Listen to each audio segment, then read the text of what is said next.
Minggu lalu, saya banyak menghabiskan waktu untuk melakukan wawancara, dan saya menemui banyak kandidat yang sudah familiar dengan teknologi sprint. Tidak aneh, mengingat kebanyakan startup sudah melakukan sprint. Kami di Techinesia suka melakukan sprint. Tapi apakah semuanya berhasil? Tentu saja tidak. Bukan hanya itu, saya juga bisa melihat bahwa ada sebagian orang yang tidak suka melakukan sprint. Sprint relatif mudah dan murah dilakukan, tapi menggerakkan para anggota tim untuk melakukan sprint dan mendapatkan hasil yang berguna adalah cerita yang sama sekali berbeda. Setelah menjalani sprint kurang lebih 5 tahun, rasanya saya bisa membagikan 1-2 hal sebagai panduan melakukan sprint pada level organisasi. Yang pertama, hasilnya tidak selalu berupa kenaikan metrik. Beberapa sprint menghasilkan kenaikan metrik, namun sebagian besar tak punya dampak signifikan. Lakukan ini 20 kali dan sprint tanpa hasil akan membuat para anggota tim malas untuk melakukannya lagi.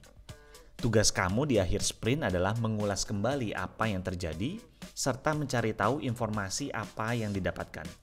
Seringkali informasi ini berharga serta bisa menjadi penajaman untuk sprint selanjutnya.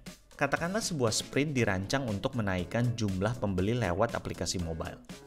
Hasilnya memang tidak sesuai harapan, tapi sebuah sprint yang dirancang dengan baik akan membawa informasi-informasi lainnya. Contohnya, sprint yang dilakukan untuk meningkatkan penggunaan aplikasi di smartphone. Mereka memilih target para digital profesional. Hasil sprint tersebut tidak sesuai harapan. Kebanyakan checkout dan pembayaran tetap terjadi di browser. Tapi hasil sprint itu misalnya membawa informasi baru. Kebanyakan profesional ternyata berbelanja ketika mereka sedang berada di kantor. Membuka aplikasi smartphone akan membuat mereka terlihat tidak bekerja. Sehingga mereka lebih memilih mengakses platform e-commerce mereka lewat komputer masing-masing. Pastikan bahwa informasi berharga ini mendapatkan sorotan dan juga tindak lanjut. Dengan demikian, para anggota tidak merasa sprint yang mereka lakukan sia-sia.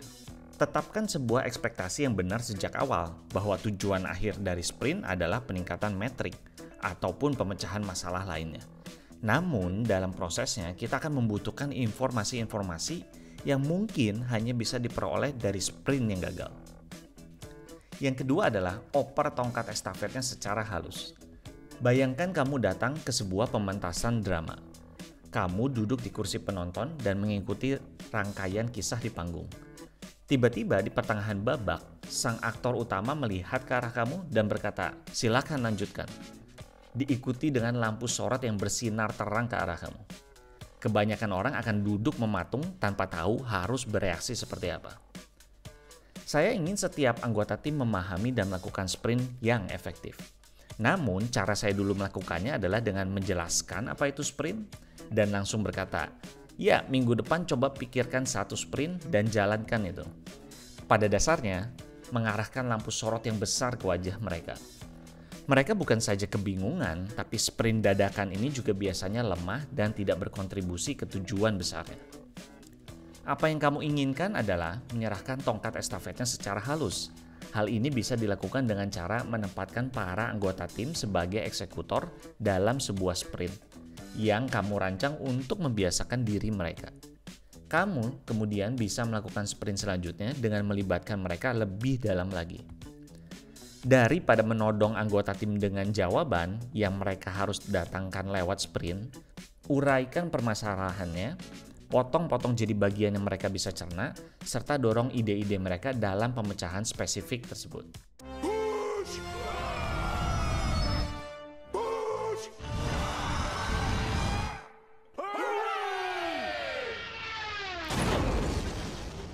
Terakhir, kamu sebagai pemimpin punya PR yang kamu harus kerjakan.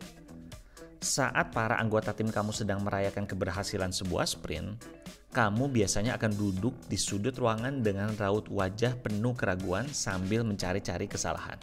Bukan karena kamu adalah party pooper atau perusak suasana, namun karena proses hasil dari sprint sangat rentan dari variabel yang kita tidak ketahui. Sebuah eksperimen mungkin bisa menghasilkan revenue sebanyak 15%. Namun jika digali lebih dalam, ternyata ada banyak faktor lain yang berpengaruh secara tidak disadari. Bisa saja implementasi alur website yang baru terjadi berbarengan dengan perubahan algoritma media sosial yang mendatangkan traffic lebih banyak. Jadi, bukan masalah alur situs webnya yang bertambah bagus, namun karena peningkatan traffic. Kamu sebagai pemimpin harus mempelajari mengenai kebersihan data serta bagaimana cara melakukan eksperimen yang terkontrol. Salah satu kasus yang cukup terjadi adalah beberapa orang melakukan sprint berbeda-beda secara berbarengan. Ketika hasilnya positif, semua akan bingung sprint mana yang sebenarnya berdampak. Saya sudah menyiapkan beberapa artikel untuk kamu baca yang pada dasarnya akan mengajari kamu dasar-dasar dari cara melakukan eksperimen. Kamu dapat menemukan tautannya di deskripsi. Saya tidak tahu apakah ini pemikiran yang benar, namun bagi saya, melakukan sprint mirip dengan berinvestasi. Para investor di perusahaan modal Ventura menanamkan modal di berbagai startup. Dan seperti yang kamu tahu, sebagian besar akan berujung dengan kegagalan. Namun, mereka nampaknya tidak pernah berhenti dan terus melakukannya. Karena begitu ada satu investasi yang berhasil, imbal balik dari investasi itu dapat menutup kerugian dari puluhan investasi yang gagal.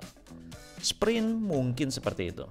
Kebanyakan akan gagal, namun setiap sprint yang gagal harusnya membawa informasi baru untuk sprint selanjutnya. Satu sprint penting yang berhasil bisa jadi faktor pembeda antara startup yang bertahan hidup dan yang gulung tikar. Happy weekend!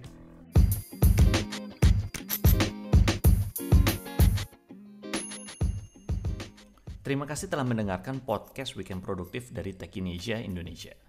Jika kamu suka konten seperti ini dan ingin mendapatkan insight harian seputar dunia startup dan profesional, database berbagai vertikal startup Indonesia, serta konten premium lainnya, pastikan kamu berlangganan Techinesia ID+.